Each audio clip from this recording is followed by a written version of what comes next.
welcome to the Viz Global News Update. I am your host, Mark Sizer, here joined by my correspondent, Scott Ambos. and we have a great show for you today, one of the best shows we've had in a while, I gotta be honest.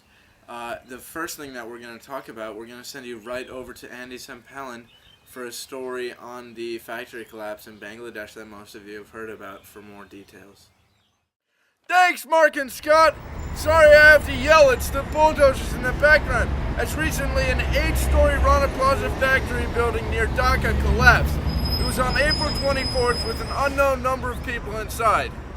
An estimated 2,500 people were injured and 1,000 or more dead. And there were, roughly 2,400 that have been saved to this point. Many bodies were decomposed and could only be identified via cell phones and other mobile devices that allowed people to know who the people were and to return them to their families.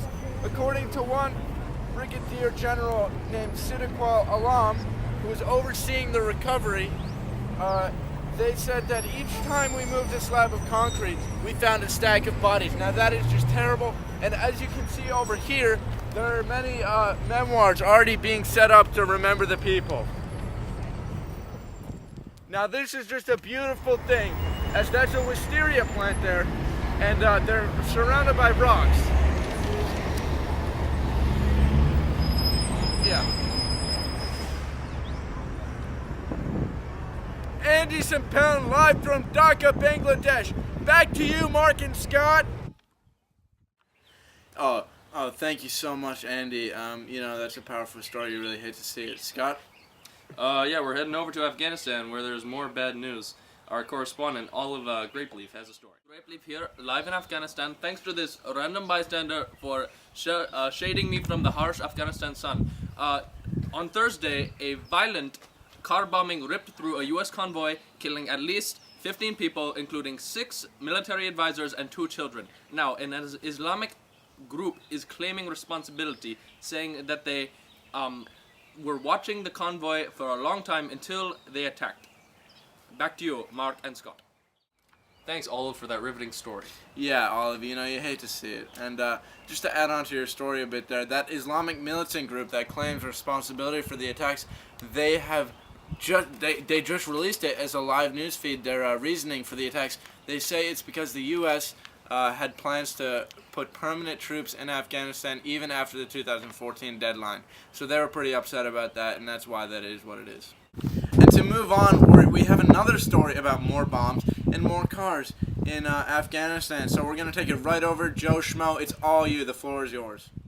Thanks, Mark and Scott. Reporting live in Kandahar, it's reported that 9 people were killed in the car blast and 70 were injured. Among those killed, 3 police officers. Back to you, Mark and Scott. Thanks, Joe. You hate to see stuff like that. Meanwhile, this is in Kabul, and it's terrible what's happening in Afghanistan right now. Just terror after terror. Right, Scott? That's right. Yeah. Over to you, Tweed. Hello, I am from India and my name is Tweed. Reportedly, in Kabul, Afghanistan, a car bomb went off and in the capital, and there are no reported casualties, but there are definitely some coming, I believe. It is reported that there were foreign convoys that were the target of this car bomb. Thank you so much, Mark and Scott. Back to you. Thanks a bunch for that story, Tweedmeister. You hate to see it, Tweed, my dude. Now we have a story from Martiro Jazanthopoulos about the Taliban in Afghanistan. That's Martiro Jazanthopoulos. Thanks, guys. It's Martiro Jazanthopoulos here in Afghanistan. Recently, the Taliban has released 4 of 8 captured Turks that were captured last month when a helicopter went down. Also, recently, the Taliban has been supporting vaccinations for polio, which is said to be putting Taliban in a kinder light among the world political organizations, and Taliban is establishing itself as a legitimate political organization. Thank you. Back to you. Thanks, Martiro. You hate to see it. Now we go over to Pakistan, where Purdue has a story about 2 bombings. Thanks, Mark and Scott. Here in northwest Pakistan, where 2 bombs went off outside of 2 mosques, nearly 15 people have been killed, and suspicions are that 70 are injured. Now, workers are trying to remove rubble to save people that are underneath the rubble, and suspicions are that the Taliban are responsible, but no one has claimed responsibility yet. Back to you, Scott and Mark. Yeah, so thank you for that story. Now we are in a new setting. This is just kind of a spur of the moment thing, but we are here, right, Scott? That's right. Yeah, and so we're going to send you right away, right over to Mikey, who's got a story for you. I'm reporting here from Bangladesh with more news on the story about the collapse of the factory there on the 24th of April. We're just getting more news about some of the repercussions of this collapse and more information about how the factory collapsed. Pretty much, we knew the factory collapsed and killed 1,100 people, and now what's happening today is a series of violations are being uncovered and people are being put to blame. So pretty much the building was constructed with not very high quality standard materials and not suitable land. So life sentences are actually being recommended to put the building owner and 5 of the factory the 5 of the owners of the factories in the area there. So it's considered one of the world's worst industrial disasters, and it has sparked global outrage.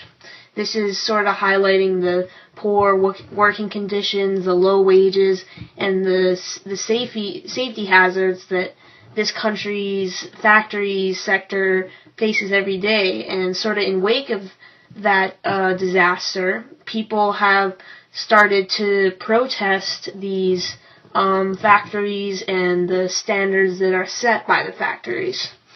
Just this last Thursday, thousands of garment and other factory workers have taken to the streets, and they have been damaging wage increases and other benefits, and even some vehicles were attacked during the protests. But some wonder if the standards for working in Bangladesh factories need to be raised, and sometimes they sacrifice safety to make things happen more cheaply and efficiently, but what they need to figure out is what the perfect norm of safety and efficiency is, while also creating things at a low cost.